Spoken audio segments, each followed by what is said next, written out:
Hi madam. Hi. ఇప్పుడు ఏపీలో elections రాబోతున్నాయి కదా! ఏ గవర్నమెంట్ అయితే బావుంటది అనుకుంటున్నారు? జగన్మోహన్ రెడ్డి. ఎందుకని మేడం? అందరికి కామన్‌గా సంక్షేమ పథకాలు అవన్నీ వస్తున్నాయి గదా! హ్మ్. సో, జగన్మోహన్ రెడ్డి వస్తే బావుంటదని నా ఫీలింగు. అంటే జగన్మోహన్ రెడ్డి గారు మెయిన్ నవరత్నాలను వైద్య విద్యా రంగమే అభివృద్ధి చేశారు. అభివృద్ధి చేశారు గానీ, ఎలాంటి అభివృద్ధి గాని, రాజధాని గాని ఏపీలో లేదంటున్నారు కదా! ఎలాంటి అభివృద్ధి అంటే మీరు అభివృద్ధి అంటే అసలేంటి? అభివృద్ధి అంటే ఎట్లా అభివృద్ధి చెందాలి? అంటే పిల్లలు చదువుకోవటం, గవర్నమెంట్ స్కూల్స్ ఉండటం, అండ్ హాస్పిటల్స్ ఉండి ఇదంతా అభివృద్ధి కాదు. ఐటీ కంపెనీస్ ఒక్కటే అభివృద్ధా? పిల్లలందరూ చదువుకోకపోతే ఐటీ కంపెనీస్‌లో పోయి వాళ్ళు ఉద్యోగాలు ఏం చేస్తారు? ఫస్ట్ చదువుకుంటేనే గదా! వెళ్లి ఉద్యోగాలు చేసేది. అంటే ఏపీలో నిరుద్యోగ శాతం ఎక్కువుందంటున్నారు కదా! నిరుద్యోగులా? ఇప్పుడు అంతమంది వాలంటీర్స్‌ని తీసుకున్నాడు. సచివాలయాల్లో అంతమందికి ఉద్యోగాలిచ్చాడు. ఇప్పుడు మళ్ళీ పోస్ట్స్ అవి కడుతున్నాడుగా అంతమందికి ఉద్యోగాలొస్తున్నాయి. సో, అట్లెట్లా చెప్పగలుగుతారు ఉద్యోగాలు లేవని? బాగా కరెక్ట్‌గా చదువుకున్నోడికైతే ప్రతి ఒక్కటి ఇస్తున్నాడు గదా! అంటే వై నాట్ 175 అంటున్నారు కదా! సాధ్యమవుతారంటారు? ఆబ్వియస్‌లీ. అభివృద్ధి అయితదంటారా?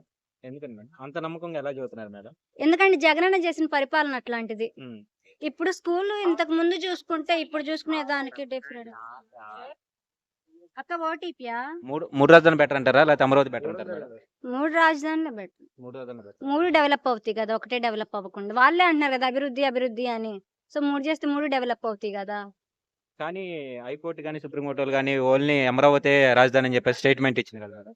అమరావతి అక్కడ వాళ్ళు సరే 5 ఇయర్స్ ఉన్నారు అమరావతిని రాజధాని చెయ్యాలి, చేయాలనుకుని ఓకే. అక్కడేం డెవలప్ చేశారసలు అమరావతి దగ్గర? అంత గ్రాఫిక్స్‌లో చూపించుకోవటం గాదు. అక్కడ రియలైజేషన్ జూసుకోవాలి గదా!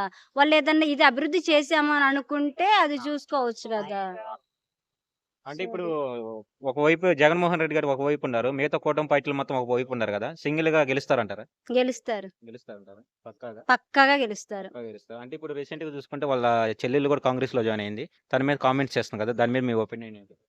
ఇప్పుడు వాళ్ళ చెల్లెలు జాయిన్ అయింది. నెక్స్ట్ పాలిటిక్స్‌లో వచ్చేసరికి ఇన్‌కేస్ ఆమెకేమన్నా సీఎంగా ఏదన్నా ఆప్షన్ వస్తే వాళ్ళు షర్మిల అండ్ జగన్మోహన్ రెడ్డి వాళ్ళిద్దరూ కలిసి మళ్ళీ ఏపీని, తెలంగాణని సింగిల్‌గా తీసుకొస్తారని నా ఒపీనియన్. ఓకే. ఇప్పుడు చంద్రబాబు నాయుడు గారు, పవన్ కళ్యాణ్ గారు వాళ్ళ మీద మీ ఒపీనియన్ ఏంటి మేడం? ఇప్పుడు పవన్ కళ్యాణ్ వాళ్ళు సొంతగా పోటీ చేయొచ్చు. ఎందుకంటే వాళ్ళకి ఇంతకు ముందు కంటే కూడా ఇప్పుడు కొంచెం బెటర్‌గానే ఉన్నారు. కానీ వాళ్ళు మళ్ళీ టీడీపీలోకి వాళ్ళిద్దరు మెర్జ్ అయ్యారు గదా! సో, పీపుల్స్‌కేందంటే హోప్ పోతది ఉన్న హోప్ గూడా. సో, వాళ్ళట్లా అవ్వకపోవడం కరెక్ట్ కాదని నా feeling. Okay. One world AP next CM ఎవరు అనుకుంటున్నారు? Jaganmohan Reddy. Okay. Thanks madam. Phone మాట్లాడకండి. అందుకే ఆపేసా.